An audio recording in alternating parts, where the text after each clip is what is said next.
Welcome back to Pergaminos Abiertos. Today we unroll a story that still names our fears and our freedoms, Moses and the 10 Plagues of Egypt. It is a tale of warnings before wounds, of pride that refuses to listen, and of a God who rescues not by accident, but by design. If you've ever wondered whether power can be challenged without a sword, or whether a family table can become the birthplace of a new future, this is your map. Egypt stands like a green fan pressed against the desert, the Nile its clock and confidence. When the river swells, fields wake. When it sinks, granaries remember. Under that rhythm, Hebrew families live by quotas and whips. Their days are counted in bricks, their nights in borrowed strength. Into this machinery, a reluctant messenger returns. Moses, once raised in the palace, now carrying a sentence that makes kings flinch. "Let my people go." He does not walk alone. Aaron speaks beside him. A staff, a voice, and a command step into halls that believe themselves permanent. What follows is not random catastrophe. It is measured mercy that grows firm. Warnings spoken clearly, refusals answered decisively, lines drawn where everyone can see them. The Nile will blush, frogs will laugh at locked doors, dust will sting like tiny teeth, walls will feel the scrape of rope, skies will burn and freeze, a darkness you can touch will sit in the throne's lap. And before the last night, God will slow the story to teach households how to live under His protection, with a doorway marked and a meal eaten in readiness. This is more than escape. God is not merely breaking chains. He is forming a people, teaching them to hear His voice, to trust His timing, and to remember His rescue, so freedom will not fade. As we walk through this narrative, listen for the pattern beneath the events. Warning before judgment, distinction in the midst of judgment, rescue on the far side of obedience, and memory that keeps freedom alive. That is the promise of this episode, to follow the plagues not as curiosities, but as the careful steps by which God turns slaves into a nation that belongs to Him. The story begins at the water's edge. Moses meets Pharaoh by the Nile at dawn, where priests in linen expect the river to smile on Egypt. Staff touches water. Life turns the color of loss. Water to blood. Fish rise and die. Reeds tilt in silence. The river that named the nation cannot help itself. Egypt tries to copy the sign as if imitation were salvation. Pharaoh waits, the way proud hearts do, believing time will heal what obedience would have ended. When the river recovers, the ground answers back. Frogs arrive like a green tide with legs. They mock privacy and dignity. They are in pots, beds, ovens, and conversations. Pharaoh pleads for relief, promises to release the people, and then breaks his promise when the heaps of frogs become only a stench and a memory. This is the strange arithmetic of a hard heart. Once pain fades, so does honesty. Dust becomes enemy. Gnats, or lice, rise from the earth as if the ground itself has decided to bite. The magicians who stood confident beside the throne reach for their tricks and find none that work. They say the sentence Pharaoh most needs to hear and least wants to believe. This is the finger of God. The finger points not only at the power of heaven, but also at the smallness of Egypt's gods. Pharaoh hears, but the message strikes stone. He mistakes reversible inconvenience for proof that he can keep negotiating with truth. The first 3 plagues turn comfort into discomfort. They bruise more than they break. If Egypt had listened, the story could have ended with puddles and promises. But Egypt does not bend. Pride rejects soft warnings until only hard ones remain. The next blows arrive with a line drawn through the map. Swarms storm Pharaoh's palaces and the streets of his cities. But in Goshen, where Israel lives, the air is clean. God makes a distinction. The point is not favoritism, it is revelation. The land sees a living illustration that obedience provides shelter, others refuse. Pharaoh begins to bargain. "Sacrifice to your God here," he says, "or do not go far." It sounds reasonable. It is not. Half obedience is a costume that disobedience wears to parties. Field strength fails. Livestock pestilence cuts down cattle and horses, donkeys and camels, sheep and goats. Wagons idle. Plows lean unused against walls. The economy coughs. Pharaoh sends to see whether Israel's herds are untouched, and the reports return the same. The distinction holds. Knowledge does not become wisdom. He cannot bring himself to admit that stubbornness is costing him his people's tomorrow. Then pain touches skin. boils rise like a verdict. The magicians, once advisors who framed reality for the throne, cannot even stand in Moses' presence. The court, which manufactured confidence, now manufactures silence. Pharaoh's heart does not soften, it calcifies, and yet the story is still a mercy. God is giving the king chance after chance to choose truth over image, justice over face-saving. He will not, because admitting wrong requires the kind of strength that fear never grows. The sky speaks. Moses relays a warning before the storm. Bring people and animals under shelter. Some Egyptians listen. They have learned that the word of the Lord can be trusted even by those who do not yet call him theirs. Hail falls, ice and fire together, shattering the confidence of fields. Flax and barley bow to the ground, trees split, lines of travel disappear beneath white and ash. In the midst of impact there is mercy. Whoever feared the warning is safe under a roof. Judgment does not erase choice. The fields have no time to heal. Locusts arrive as a moving shadow. They do what locusts do. They convert green to memory. Advisors beg their king. How long? Pharaoh cannot say the only word that would save him. Yes. He tries to keep control by narrowing obedience. Only the men may go. Moses answers for God.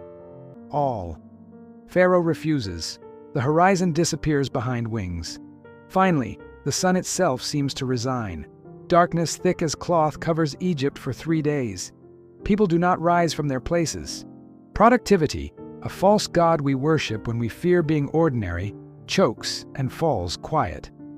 But in the dwellings of Israel there is light. We learn something about the world here. Light has a source beyond the sun, and darkness can reign at noon if a heart refuses the truth. Pharaoh, suffocated by his own image, tells Moses to go but leave the flocks. Moses repeats the sentence the narrative has said all along. Freedom does not negotiate its essentials. Pharaoh's anger burns, and his pride makes a vow he cannot keep. The next time you see my face, you will die.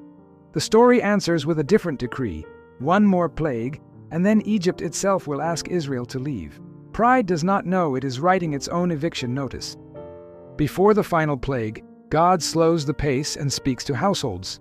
Freedom will not be delivered only in courtyards and palaces.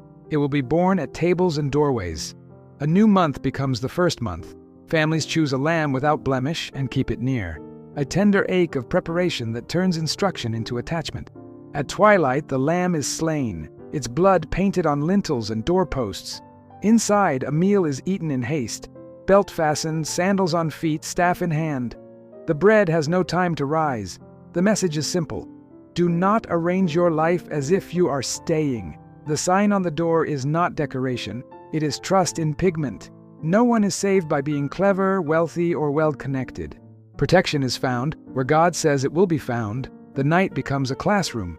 Children ask why. Parents answer with a story that will become their family's spine. We were slaves, and the Lord brought us out with a mighty hand. Memory moves from mouth to mouth so that the free will not forget who opened the door.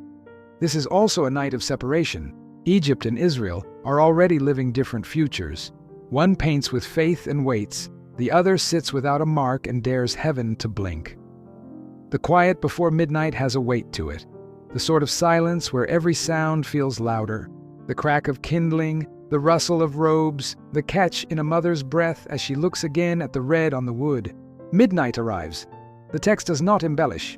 It simply says that death passed through Egypt, and a cry rose that had never been heard before. It is a sound history remembers, a lament pulled like a cord through every house that trusted itself more than God. Where the doorposts carry the sign, judgment passes over. Where they do not, the firstborn falls. It is not cruelty. It is justice measured against a nation that threw Hebrew sons into the Nile. The river has come home in a different shape. Pharaoh calls Moses and Aaron in the night.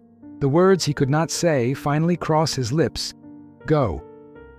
The people move quickly. They take dough without leaven, because freedom does not wait for yeast. They carry plunder, not theft, but wages for centuries of unpaid labor. They carry also bones, Joseph's bones, because promises keep time even when empires forget how to count. A nation walks, and the path they take is not a parade, it is a pivot. They are not leaving to be undefined. They are leaving to be gods. Egypt urges them to go. Doors that were once checkpoints become exit signs. The Hebrews, who have learned to measure days by quotas and nights by exhaustion, step into air that does not demand their breath as payment. Freedom is heavier than they expected. It sits on the shoulders with a good weight, the kind that asks who you will become now that no one tells you when to sleep. Step back and see the pattern the story threads. God warns before he wounds. He distinguishes without flattery. Anyone who heeds his word can find shelter. Even Egyptians who pulled their servants and animals inside before the hail. He judges what enslaves, so that people can live as they were meant to, under his care, in his ways, for the sake of the world. He builds freedom around tables so that salvation will be remembered in kitchens, not just recited in courts. Pharaoh is not simply a man in history, he is a mirror. In him, we watch the human heart try to bargain with God. Only the men may go. Do not go far. Leave the flocks. We prefer a negotiated obedience that lets us keep the parts of slavery we have learned to use. Moses is also a mirror. In him, we watch what it looks like to return again and again with the word God gave, even when the room laughs, even when yesterday's almost yes becomes today's no. The plagues trace a path: warning, refusal, distinction, judgment, rescue, memory. If you remember these 6 words, you will carry the story inside you. Warning is mercy. Refusal is a choice. Distinction is light drawn on a map. Judgment is surgery, not sport. Rescue is a door opening. Memory is the habit that keeps the door from closing behind you. The blood on the wood is not superstition, it is trust that God keeps his word. The meal inside the house is not magic, it is obedience that eats quickly because morning is coming. In plain language, God doesn't just break chains, he teaches wrists to live free. He does not free people to drift, he frees them to belong.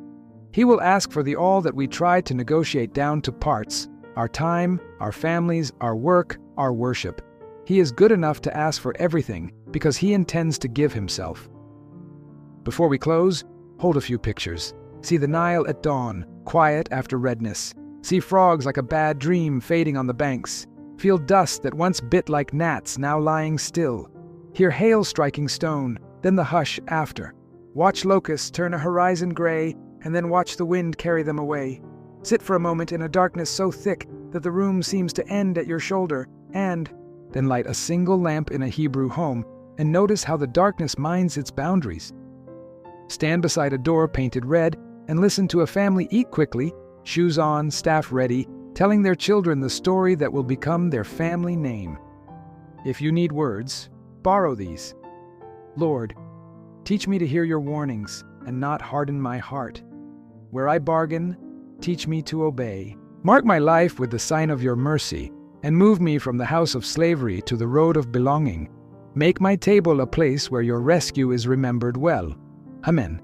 Thank you for opening the scroll with me on Pergaminos Abiertos. If today's story found you under a hard heart, your own or someone else's, may God give you courage to listen, humility to obey, and light for the steps that come next. Keep your heart soft, your questions honest, and your eyes open for the quiet ways God warns and rescues.